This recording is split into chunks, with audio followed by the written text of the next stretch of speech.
செந்தமிழே உயிரே நருந்தேனே, செயலினை மூச்சினை உனக்கு அளித்தேனே, நைந்தா எனில் நைந்து போகும் என் வாழ்வின் நன்னிலை உனக்கெனில் எனக்கும் தானே.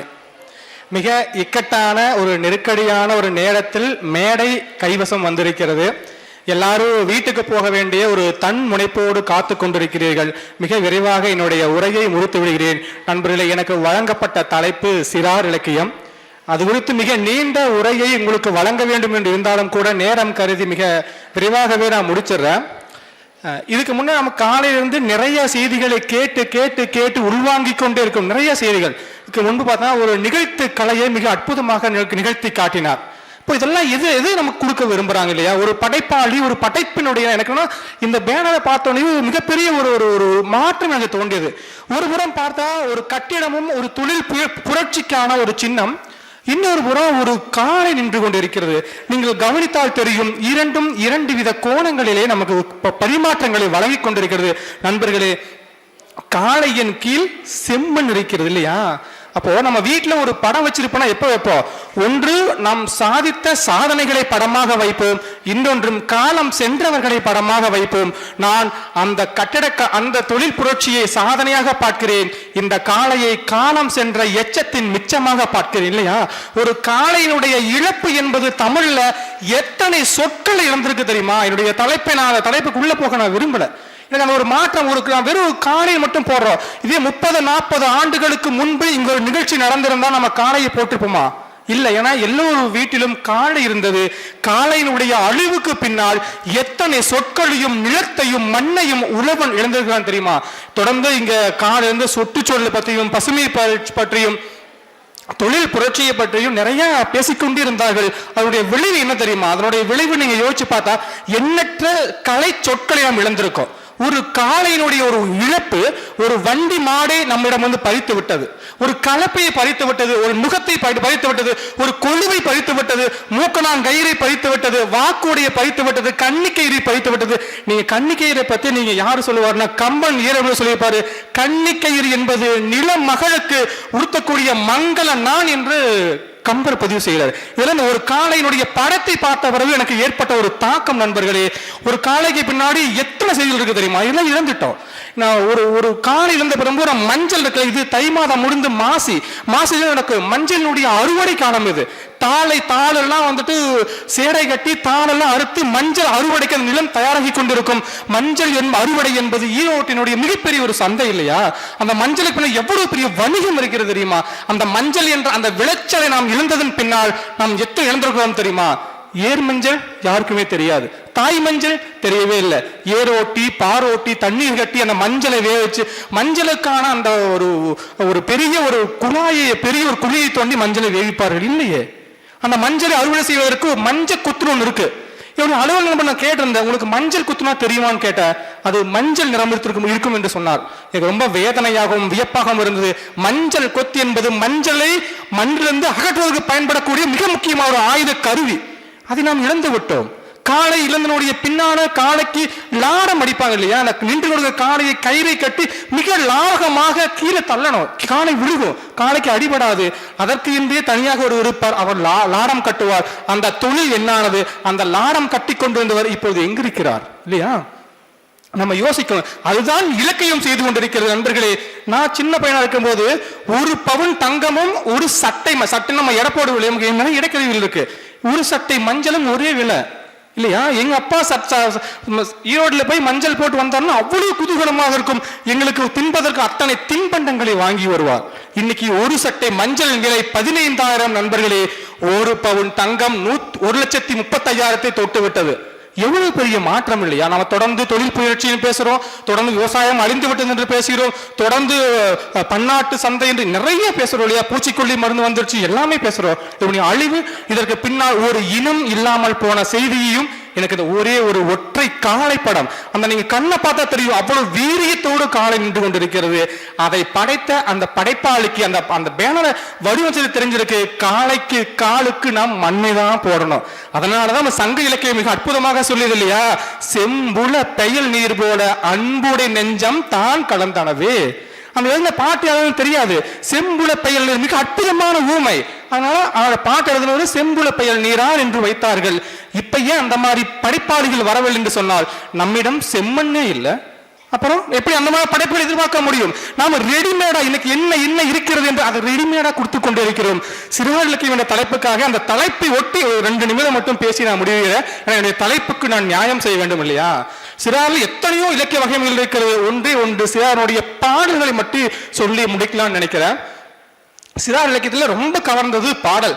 ரொம்ப சின்ன எளிமையான பாடலாக இருந்தாலும் கூட வாசிக்கனா எனக்கு எப்ப எளிமைதான் ரொம்ப கஷ்டம். என்னால் ரொம்ப ஆடம்பரமாக வாழ்ந்து விட முடியும், என்னால் மிடுக்காக வாழ்ந்து விட முடியும், எளிமையாக வாழ முடியாது. இலக்கியம் அப்படித்தான். என்னால் பெரியலுக்கான இலக்கியத்தை மிக நுட்பமாக மிக நுணுக்கமாக என்னால் எழுதிவிட முடியும். ஆனால் குழந்தைகளுக்கான படைப்பை எழுதுவது அவ்வளவு கஷ்டம். அந்த வார்த்தையை நுணுக்கி மிக எளிமையாக என்னுடைய மேம்போக்குத்தனத்தை, என்னுடைய மேட்டுமைத்தனத்தை, என்னுடைய உச்சத்தை, நான் இவ்வளவு பெரிய படைப்பாளியின் என்ற அத்தனை இருமாப்பையும் உங்கள் படைப்பில் காட்ட முடியாது. அதுதான் சிறார் இலக்கியம் இல்லையா? எல்லாருக்கும் தெரிந்த பாடல் தான். தோட்டத்தில் மேயுது வெள்ளை பசு, அங்கே துள்ளி குதிக்குது கண்ணுக்குட்டி, அம்மா என்று அழைக்குது பசுமாடு, உடன் அண்டையில் ஓடுது கண்ணுக்குட்டி. இது எழுத முடியுமா? எவ்வளவு எத்தனையோ பாடலை கேட்டிருக்கு இல்லையா? அவ்வளவு நுட்பமான ஒரு பாடல். ஏன்னா நீங்க சிறார் பாடல் இன்று நான் பார்க்கிறேன் எத்தனையோ சிறார் பாடல்கள் எப்படி இருக்குன்னா, ஒன்று நீங்க மிக நுணுக்கமாக யோசிக்கணும். சிறார் பாடல்களை கொஞ்சம் நீட்டி எழுதினா அது புதுக்கவிதையாக மாறிவிடக்கூடிய அபாயம் உண்டு. நீ கொஞ்சம் உருக்கி பிடித்தால் அது மரபு கவிதையாக மாறிவிடக்கூடிய அபாயம் உண்டு. இன்று எத்தனையோ சிறார் பாடல்களை நம்மால் படிக்க முடிகிறது நண்பர்களை, பாட முடியவில்லை. ஏன்னா அவ்வளவு ஃபாஷனாக இருக்கும். இந்த எழுத வேண்டும், நாளைக்கு புத்தகமா போடணும், விருது வாங்கணும், வீட்டில் மாட்டி வச்சுக்கணும் போட்டோ. அதுதான் அது எல்லாம் நம் இலக்கியத்தை செய்யக்கூடிய ஒரு சிறப்பு. நம்முடைய இலக்கியம் என்பது, நம் படைப்ப நூல் என்பது நம் காலம் சென்ற பிறகும் அந்த நூல் பேசப்பட வேண்டும். இந்த தோட்டத்தில் மேய்து வெள்ளை பசு எத்தனை ஆண்டுகளாக பாட்டு இன்னும் பாடிட்டே இருக்கும். ஏன்னா நான் யோசிச்சுப்பா, எங்க வீட்டுல மாடு இருக்கு, நான் யோசிச்சு பாக்குறேன் 10 மாடு இருந்தாலும் சரி அந்த கன்றுக்குட்டிக்கு தாய் யார் என்று தெரியும். 10 கன்றுக்குட்டி இருந்தாலும் அந்த பசுமாட்டுடைய கன்று யார் என்று தெரியும். யாரும் சொல்லிக் கொடுப்பதில்லை. நாம நினைக்கிறோம் 5 அறிவு ஜீவன் என்று. அதை எவ்வளவு நுணுக்கமாக கொண்டாந்து பாடல வச்சிருக்காங்க இல்லையா? அதை எனக்கு இந்த பாடலை பார்க்கும் போது எனக்கு என்ன யோசிப்பேன்னா, எனக்கு அடிக்கடி கம்பன் வந்துட்டே போவார். இதை நான் பாடலை வாசிக்கிற போது எனக்கு யோசிச்ச அந்த குகன் பாடுவார் இல்லையா? ஆல நெடுந்திரை யாரு கடந்திவர் போவாரோ, தோழம்ம என்று சொல்லிய சொல்லரு சொல்லன்று, வேல நெடும்படை கண்டு அஞ்சிடும் வில்லாலோ. அந்த பாடல் இருக்கு இல்லையா? அந்த சந்த சுவை எனக்கு வேணும் இல்லையா? அந்த செப்பலோசை. ஏன்னா நான் பாடல் எழுதும் போது நான் யோசிக்கணும், என்னுடைய சிறார் பாடல் அகவலோசையா, செப்பலோசையா, துள்ளலோசையா, தூங்கலோசையான்னு பார்க்கணும். செப்பலோசையில் எழுதிய பாடலை விட துள்ளலோசையில் எழுதிய சிறார் பாடல்கள் தான் காலம் சென்றும் எல்லாரும் பாடிக்கொண்டிருக்கிறார்கள். இன்னும் நிறைய பாடல்கள் சொல்லலாம். சிறார் பாடல்களை கடந்து கதை பாடல்கள் வந்தீங்கன்னா ரொம்ப ஆச்சரியமா இருக்கும். தமிழ்ல கதை பாடல்கள் மிக மிக குறைவு. கடந்த ஆண்டு ஒட்டுமொத்தமாக தமிழ்ல 10 கதை பாடல்கள் கூட வரவே இல்லை. நீங்க அளவள்ளியப்பாவை எடுத்துக்கொள்ளலாம், ஆலந்தூர்கோ மோகனரங்கள். ஏன்னா இந்த நிகழ்ச்சி நடத்தி கொண்டிருக்கிறதுடைய நூலகத்துறை, நூலகத்தால் உயர்ந்தேன் என்று எழுதிய ஆலந்தூர்கோ மோகனரங்கன் அவருடைய நூல் பார்த்தீங்கன்னா 1098 பக்கம். அவருடைய சிறார் கதை பாடலை வாய்ச்சா அவ்வளவு அற்புதமாக இருக்கும்.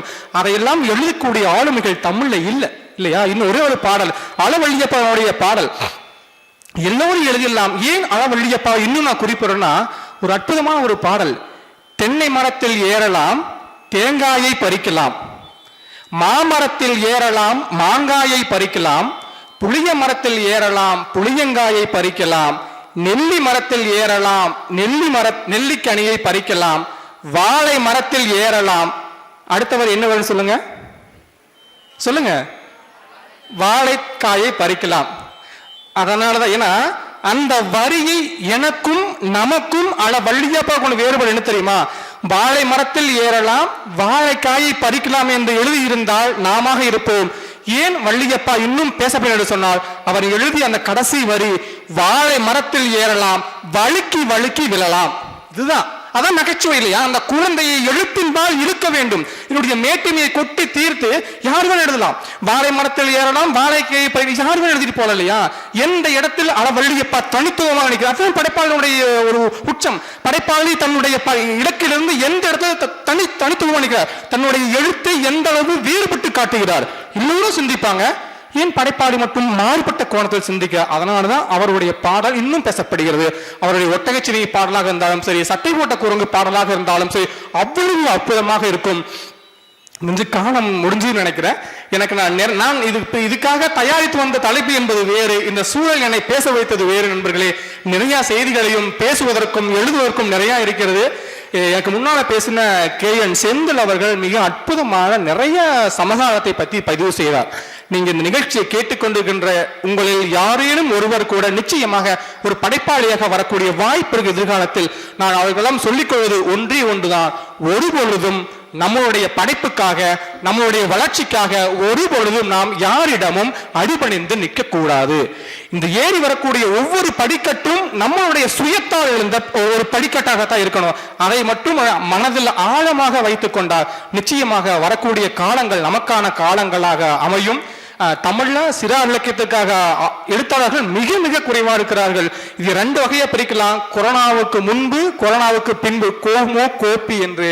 கொரோனாவுக்கு பின்பு நிறைய பேர் எழுத வந்தார்கள். அந்த எண்ணிக்கையும் பத்தாது, இன்னும் எழுவதற்கும் அதை வாசிப்பதற்கும் நிறைய களங்களெல்லாம் காத்து கொண்டிருக்கிறது. நிச்சயமாக உங்களில் யாரேனும் ஒரு படைப்பாளிகள் உருவாக வேண்டும். இதுதான் இந்த 2 நாட்கள் இந்த நூலகத்துறை முன்னெடுக்கக்கூடிய இந்த நிகழ்ச்சியினுடைய ஒரு ஒட்டுமொத்த வெளிப்பாடாக இருக்கணும். கேட்டு விட்டு கடந்து போவதற்கல்ல இலக்கிய நிகழ்ச்சிகள். கேட்டு கேட்டு அதை உள்வாங்கி கொண்டு ஆற போட்டு அதை சிரித்து சிறுமானமாகி ஒரு காலத்தில் அது படைப்பாக வெளியே வந்தது என்று சொன்னால் அதுதான் இந்த நிகழ்ச்சி, ஒட்டுமொத்த நிகழ்ச்சியினுடைய வெளிப்பாடாக இருக்கும் என்று கூறிக்கொண்டு, இந்த கடைசி ஒரு நேரத்திலையும் கூட இவ்வளவு உரையை ஆர்வமாக கேட்ட உங்கள் அத்தனை பேருக்கும் நன்றி பாராட்டி விடைபெறுகிறேன். நன்றி, வணக்கம்.